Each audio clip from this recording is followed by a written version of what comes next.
வணக்கம் students. Next நம்ம பார்க்க போகிறது solve d square plus d dash minus 6d dash square into z equal to y cos x. So இந்த ஃபார்மேட்டில் இருந்தால் ப்ராப்ளம் எப்படி சால்வ் பண்ணலான்னு பார்க்கலாம். First step 1, the auxiliary equations நம்ம கண்டுபிடிக்கணும். ஓகேங்களா? சரி, அதுக்கு என்ன பண்ணணும்னா, ஒரு ஆக்சிலரி ஈக்குவேஷன் கண்டுபிடிக்கணும்னா general format replace d by m. So எங்கெல்லாம் d இருக்கோ அந்த இடத்துல mன்னு ரீப்ளேஸ் பண்ணணும். எங்கெல்லாம் d டேஷ் இருக்கோ அங்கெல்லாம் நம்ம என்ன ரீப்ளேஸ் பண்ணணும், 1ன்னு ரீப்ளேஸ் பண்ணணும். ஓகேங்களா? இப்போது இந்த இசட்டுக்கு முன்னாடி ப்ராக்கெட்டுக்குள்ளே இருக்குது இல்லையா, இது மட்டும்தான் எடுத்து எழுதணும். இதுக்கு தான் நம்ம ஆக்சிலரி ஈக்குவேஷன் கண்டுபிடிக்கணும். இங்கே d இருக்குது, ஸோ dக்கு என்ன ரீப்ளேஸ் பண்ணணும், m. So m square. Next plus அடுத்து டிக்கு என்ன ரீப்ளேஸ் பண்ணணும், m. d டேஷ்க்கு என்ன ரீப்ளேஸ் பண்ணணும், 1. ஸோ இந்த இடத்துல 1 வந்துடும். நெக்ஸ்ட் மைனஸ் 6 d டேஷ்க்கு என்ன ரீப்ளேஸ் பண்ணணும், 1. இங்கே ஸ்கொயர்னால 1 ஸ்கொயர் ஈக்குவல் டு 0ன்னு போட்டுக்கணும். ஓகேங்களா? சரி, m square plus m into 1 m minus 6. 1 square என்னது 1, 6 1s are 6. ஸோ இந்த மாதிரி நம்மளுக்கு ஒரு ஈக்குவேஷன் வந்திருக்கு. ஸோ இந்த ஈக்குவேஷன் சால்வ் பண்ணணும், நம்மளுக்கு ரூட்ஸ் கிடைக்கும். சரி, 1 into minus 6 minus 6. So minus 6 நம்ம ஃபேக்டரைஸ் பண்ணுறோம். அப்போ என்ன வரும், மைனஸ் 2 இன்ட்டு 3. 2 3s are 6. இங்கே எனக்கு மல்டிப்ளை பண்ணால் மைனஸ் வரணும், இங்கே ஆட் பண்ணால் எனக்கு ப்ளஸ் வரணும். அப்போது 3 மைனஸ் 2 1 வந்துடுச்சு. நெக்ஸ்ட்டு மைனஸ் 2 இன்ட்டு 3 மைனஸ் 6 வந்துச்சு. ஸோ இது ரெண்டுத்தையும் மல்டிப்ளை பண்ணால் மைனஸ் 6 வரணும். இது ரெண்டுத்தையும் ஆட் பண்ணோம்னா நம்மளுக்கு என்ன வருது, +1 வருது. அந்த +1 இங்கே இருக்குது. ஓகேங்களா? இப்போ நம்ம என்ன பண்ணலாம், இந்த ரூட்ஸ் எடுத்து எழுதிக்கலாம். -2 3. ஸோ இதை நம்ம எப்படி எழுதுவோம், m-2 into m + 3 equal to 0. சரி, m-2 ஈக்குவல் டு 0, அப்புறம் m + 3 ஈக்குவல் டு 0. இந்த -2 அந்த பக்கம் போயிடுச்சுன்னா +2, அப்போ m is equal to 2. இந்த +3 ரைட் ஹேண்ட் சைட் போயிடுச்சுன்னா -3. ஸோ நம்மளுக்கு ரூட்ஸ் கிடச்சிருக்கு. m is equal to 2, m is equal to -3. Next step 2, complimentary function கண்டுபிடிக்கணும். சரி, அது கண்டுபிடிக்கணும்னா அதுக்கு முதல்ல ரூட்ஸ் எப்படி இருக்குன்னு பார்க்கணும். நம்ம ப்ரீவியஸாக கண்டுபிடிச்ச ரூட்ஸ் என்ன இருக்குது, m is equal to 2, m is equal to -3.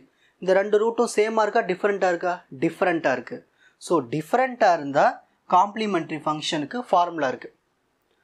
So here roots are different. So நம்ம டிஃப்ரெண்ட் ரூட்ஸாக இருக்குது, வேறு வேறு ரூட்ஸாக இருக்கிறதுனால நம்மளுக்கு காம்ப்ளிமெண்ட்ரி ஃபங்க்ஷன் ஷார்ட்டாக CFன்னு போட்டுக்கணும். CF is equal to மொத்தம் எத்தனை ரூட்ஸ் இருக்குது, 2 ரூட்ஸ் தான் இருக்குது. அப்போது 5 1 5 2ன்னு வரும். ஓகேங்களா? இதுதான் general formula. 5 1 into y plus m1x plus 2 into y plus m2x. மூணாவது ரூட் வந்து எப்படி எழுதலாம், 3 இன்ட்டு y ப்ளஸ் m3x. இந்த மாதிரி எழுதிக்கிட்டே போகணும். ஓகேங்களா? நம்மளுக்கு 2 ரூட்ஸ் இருக்குது, 2 மட்டும் எழுதுனா போதும். சரி, இப்போ நம்ம m1 m2 உங்கள் இஷ்டம். இதை m1ன்னு வச்சுக்கலாம், இதை m2ன்னு வச்சுக்கலாம், இல்லைனா இதை m2ன்னு வச்சுக்கலாம், இதை m1 கூட வச்சுக்கலாம், நம்ம இஷ்டம் தான். ஸோ எப்பயுமே நம்ம ஒரு ஆர்டர் எழுதுவோம். ஃபஸ்ட்டு மைனஸ் எழுதுவோம், அப்புறம் ப்ளஸ் எழுதுவோம். So m is equal to -3.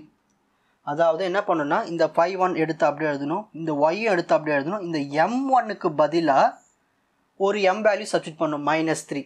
-3 into x -3x plus 2 எப்படி எடுத்து எழுதுவோம், y எடுத்து அப்படி எழுதுவோம். m2 இன்னொரு m வேல்யூனா இருக்குது 2, அப்போ 2 இன்ட்டு எக்ஸ் 2x. ஸோ இதுதான் வந்து complimentary function. So step 2 finish பண்ணியாச்சு. நெக்ஸ்ட் ஸ்டெப் 3, பர்டிகுலர் இன்டெக்ரல் கண்டுபிடிக்கணும். என்ன கண்டுபிடிக்க போகிறோம், particular integral. So particular integral equal to, so first எப்பவுமே என்ன பண்ணணும், 1 போட்டுட்டு கொஷினில் என்ன இருக்குதுன்னு பார்க்கணும். கொஷினில் இங்கே என்ன இருக்குது, இசட்டுக்கு முன்னாடி ப்ராக்கெட்டுக்குள்ளே இதை எடுத்து டினாமினேட்டரில் எழுதணும். ஸோ டினாமினேட்டரில் எழுதியாச்சுங்களா? நெக்ஸ்ட் என்ன பண்ணணும், இது கூட எதை மல்டிப்ளை பண்ணோம்னா கொஷினில் ரைட் ஹேண்ட் சைடு என்ன இருக்குதுன்னு பார்க்கணும். ரைட் ஹேண்ட் சைடு என்ன இருக்குது, y cos x. So y cos x இருந்தால் இது ஒரு டைப்பு. ஓகேங்களா? இந்த இடத்துல y sin x வந்தாலும் இதே மெத்தடு தான். ஓகேங்களா? அதாவது ரெண்டுமே மல்டிப்ளிகேஷன் இருக்கும். ஒரு வேரியபிள் ஒரு சைன் டேர்ம், இல்லை ஒரு வேரியபிள் ஒரு காஸ்ட் டேர்ம், இந்த மாதிரி இருந்துச்சுன்னா நான் எப்படி சொல்லி கொடுத்தோம் இந்த ஸ்டெப்பை ஃபாலோ பண்ணுங்கள். இப்போ அந்த y cos x எடுத்து நம்ம இங்கே பக்கத்தில் எழுதணும். இங்கே எழுதியாச்சு பாருங்கள் இன்ட்டு. இப்போ அடுத்த ஸ்டெப் பார்க்கலாம் கவனிங்க. இதில் square term d square term எங்கே இருக்குது? ஃபஸ்ட்டில் இருக்குது இல்லையா? இந்த டி ஸ்கொயர் டேர்ம் நம்ம என்ன பண்ண போகிறோன்னா இந்த இடத்துல 1 ஆக்கணும். அதுக்கு என்ன பண்ணலான்னா இதை மல்டிப்ளையும் பண்ணுறேன், எல்லாத்துக்கு கூட டிவைடும் பண்ணுறேன். அப்போது டி ஸ்கொயர் மல்டிப்ளை பண்ணியாச்சு. இது எல்லாத்தோட டிவைட் பண்ணணும் இல்லையா? D square by d square d dash by d square 6d dash square இருக்குங்க இல்லையா? அது கூட டி ஸ்கொயர் எல்லாத்தையும் டி ஸ்கொயரால் டிவைடும் பண்ணுறேன், மல்டிப்ளையும் பண்ணுறேன். மிச்சர் எடுத்து அப்படியே எழுதிக்க வேண்டியது தான். ஓகேங்களா? இப்போ பாருங்கள் டி ஸ்கொயர் கேன்சல். அப்போ என்ன ஆகிடும்? 1. சரி d dash by d square minus 6d dash square by d square இதெல்லாம் எடுத்து அப்படியே நான் எழுதிக்கிட்டேன். ஓகேங்களா? இப்போ நான் எதுவுமே சேஞ்ச் பண்ணல, இந்த இடத்துல மட்டும் தான் கேன்சல் பண்ணியிருக்கேன். ஓகேங்களா? மற்றதெல்லாம் எடுத்து அப்படியே எழுதியாச்சு. Into y cos x. இப்போ அடுத்த ஸ்டெப் பாருங்கள், இது இருக்குங்க இல்லையா? இதை அப்படியே நான் மேலே கொண்டு போக போகிறேன். புரியுதுங்களா? இந்த ஸ்டெப்பை ஃபஸ்ட்டு 1/d ஸ்கொயர் இருக்கு இல்லையா? அதை எடுத்து ஃப்ரண்ட்டில் எழுதியாச்சு 1/d ஸ்கொயர். அடுத்து பாருங்கள், இந்த டினாமினேட்டரில் இருக்கிறது மேலே போச்சுன்னா பவரில் -1 வந்துடும். இதை அப்படியே எடுத்துகிட்டு போய் மேலே போட்டு பவரில் -1 போட்டுக்கலாம். போட்டு இங்கே -1. அப்புறம் நம்ம என்ன பண்ணோன்னா இங்கே 1க்கு ப்ளஸ் இருந்துச்சுன்னா அப்படியே இது ரெண்டுத்தையும் சேர்த்து ஒரே ப்ராக்கெட்டாக போட்டுடலாம். ஸோ ஒரே ப்ராக்கெட் போட்டாச்சு. ஓகேங்களா? போட்டு பக்கத்தில் இருக்க y cos x. ஸோ இந்த y cos x எடுத்து அப்படியே பக்கத்தில் இது எல்லாமே பாருங்கள் இப்போ எல்லாம் ஒரே ஃபார்மேட்டில் வந்துருச்சு. இப்போ அடுத்து பார்க்கணும் என்னென்னா இந்த 1 இருக்குது, இந்த ப்ளஸுக்கு பக்கத்தில் இருக்கிறது எல்லாமே நம்ம எக்ஸ்ன்னு வச்சுக்கலாம். அப்போது 1 + x பவர்னு இருக்க -1. இது பேர் தான் பைனாமியல் எக்ஸ்பிரஷன். ஓகேங்களா? ஸோ இந்த மாதிரி 1 + x பவர் -1 தான் இதான் அதுக்கு ஃபார்முலா. 1 - x + x² மைனஸ் அப்படியே போய்கிட்டே இருக்கும். இப்போ நம்ம இந்த ஃபார்முலாவில் இதை அப்ளை பண்ண போகிறோம். இந்த 1/d ஸ்கொயர் எடுத்து அப்படியே எழுதியாச்சு. நெக்ஸ்ட் ஒரு ப்ராக்கெட் ஓப்பன் பண்ணிவிடும். இங்கே ஃபஸ்ட்டில் இருக்கீங்க 1 மைனஸ் எக்ஸ், இதான் எக்ஸ் டேர்ம், இதை எடுத்து அப்படியே எழுதுவோம். நெக்ஸ்ட் இருக்குது ப்ளஸ்ஸு எக்ஸ் ஸ்கொயர்னால் இது எடுத்து அப்படியே எழுதிட்டு மேலே ஸ்கொயர் போட்டுங்க. அப்புறம் மைனஸ் டாட் இன்டூ பக்கத்தில் y cos x. முடிஞ்சுதுங்களா?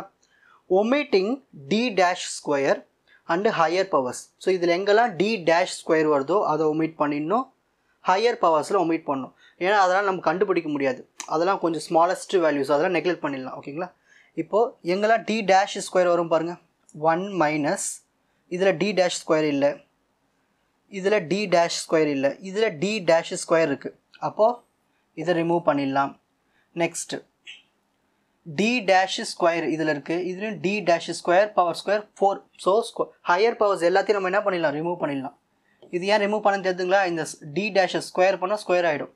So d dash square எல்லாத்தையும் ரிமூவ் பண்ணணும். அப்போ பேலன்ஸ் என்ன தான் இருக்குது? 1 minus d dash by d மட்டும்தான் இருக்குது. லாஸ்ட்டு அந்த y cos x. ஸோ இதை எடுத்து அப்படியே எழுதுவோம்.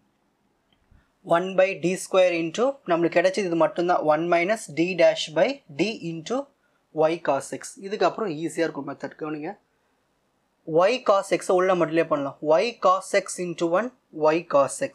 Next minus d dash by d, இது எடுத்து இது கூட மட்டும் பண்ணிப்போம் y cos x. இப்போ அடுத்த ஸ்டெப் பார்க்கலாம்.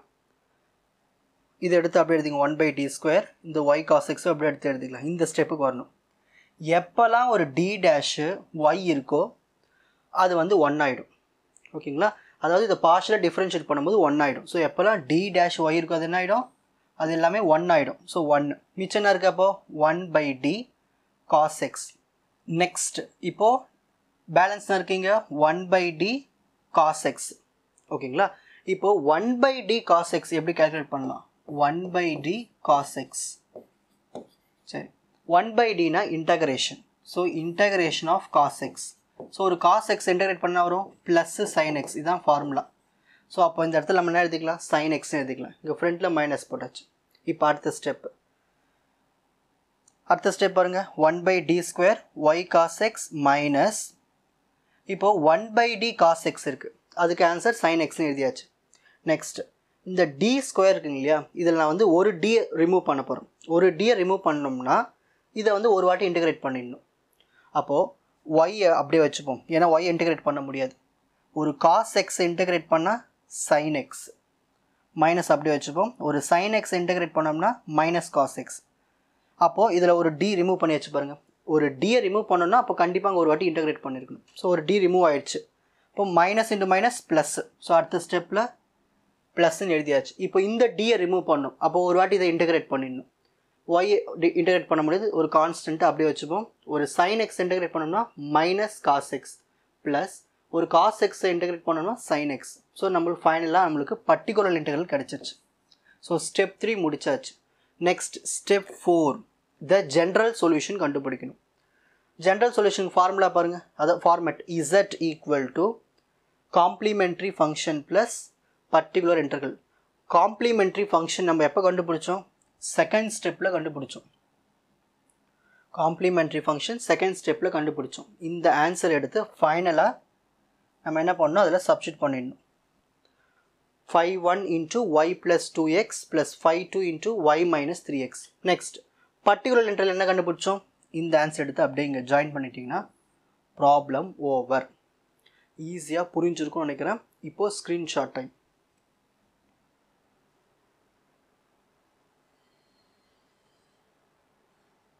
ஸோ ஸ்டெப் 1 ஆக்சிலரி ஈக்குவேஷன் எழுதணும், ரூட்ஸ் கண்டுபிடிக்கணும். ரூட்ஸ் டிஃப்ரெண்ட்டாக இருந்தால் காம்ப்ளிமெண்ட்ரி ஃபங்க்ஷன் ஃபார்முலா யூஸ் பண்ணி சிஎஃப் கண்டுபிடிக்கணும். பர்டிகுலர் இன்டெக்ரல் கண்டுபிடிக்கணும். அதோடைய continuation. Last step 4 general solution கண்டுபிடிக்கணும். Z equal to CF plus PI. ரெண்டு ஆன்சரையும் ஜாயின் பண்ணிட்டோம்னா முடிஞ்சிச்சு. உங்களுக்கு இந்த கண்டென்ட் ஈஸியாக புரிஞ்சிருக்கும்னு நினைக்கிறேன். வாட்ச் அதர் எபிசோட்ஸ் இன் த appropriate playlist. Fuji silver academy strength success clarity. வணக்கம்.